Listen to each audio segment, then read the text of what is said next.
Alternators power generation industry के workhorse हैं।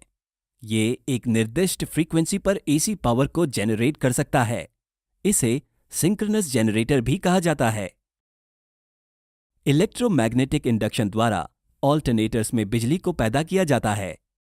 Coil में बिजली जनरेट करने के लिए या तो कॉइल को मैग्नेटिक फ्लक्स के हिसाब से घुमाना चाहिए या कॉइल के हिसाब से मैग्नेटिक फ्लक्स को घूमना चाहिए।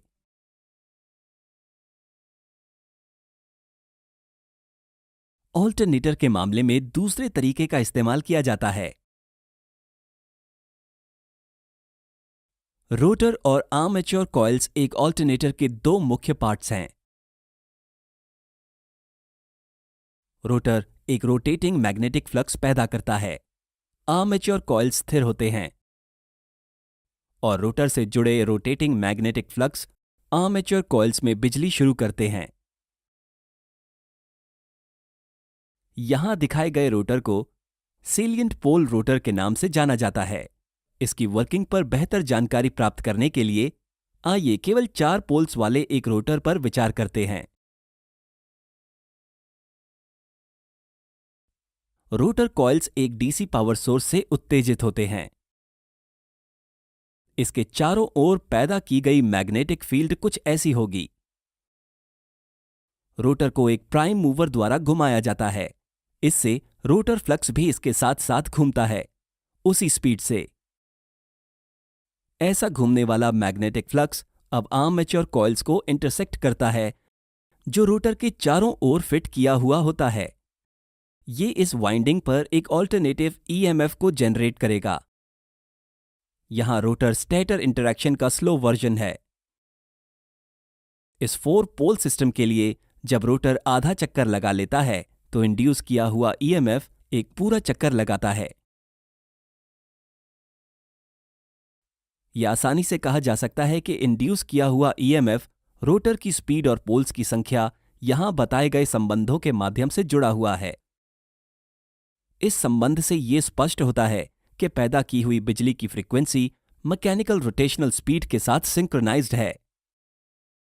3 फेज एसी करंट को पैदा करने के लिए 2 और ऐसे आर्मेचर कॉइल्स जो पहले वाले से 120 डिग्री फेज के अंतर में हैं, को स्टेटर वाइंडिंग में डाल दिया जाता है।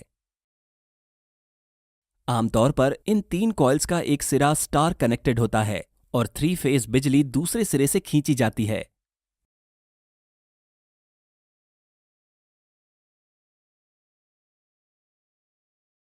इस इक्वेशन से यह स्पष्ट है कि 60 हर्ट्ज बिजली को पैदा करने के लिए 4 पोल रोटर को यहां बताए गए आरपीएम पर चलाना चाहिए।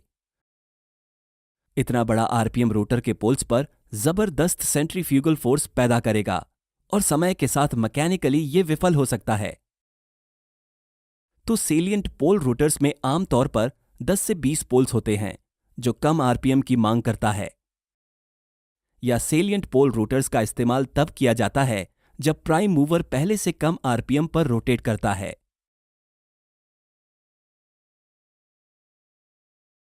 पोल कोर का इस्तेमाल मैग्नेटिक फ्लक्स को प्रभावी ढंग से ट्रांसफर करने के लिए किया जाता है और वे काफी मोटी स्टील लैमिना से बनाए जाते हैं। इस तरह की इंसुलेटेड लैमिना एडी करंट के निर्माण के कारण हुए एनर्जी लॉस को कम करता है। 3 फेज 12 पोल सिस्टम की आर्मेचर वाइंडिंग को यहां दिखाया गया है। मैग्नेटिक फ्लक्स ट्रांसफर को बढ़ाने के लिए एक स्टेटर कोर का इस्तेमाल किया जाता है। डीसी करंट को स्लिप रिंग्स की एक जोड़ी के माध्यम से रोटर पर सप्लाई किया जाता है। डीसी करंट या तो बाहरी सोर्स से या छोटे डीसी जनरेटर से सप्लाई किया जाता है, जिसे उसी प्राइम मूवर पर लगाया जाता है। इस तरह के ऑल्टरनेटर्स को सेल्फ एक्साइटेड कहा जाता है।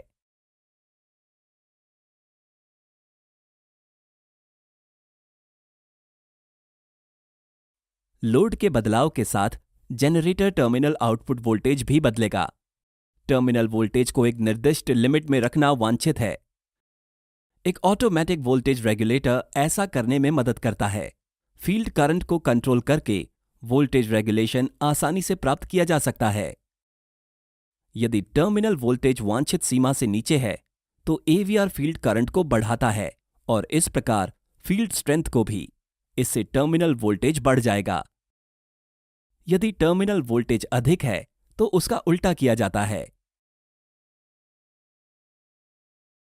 कृपया patreon.com पर हमें सपोर्ट करें ताकि हम अपने सभी अंग्रेजी वीडियो को डब कर सकें। धन्यवाद।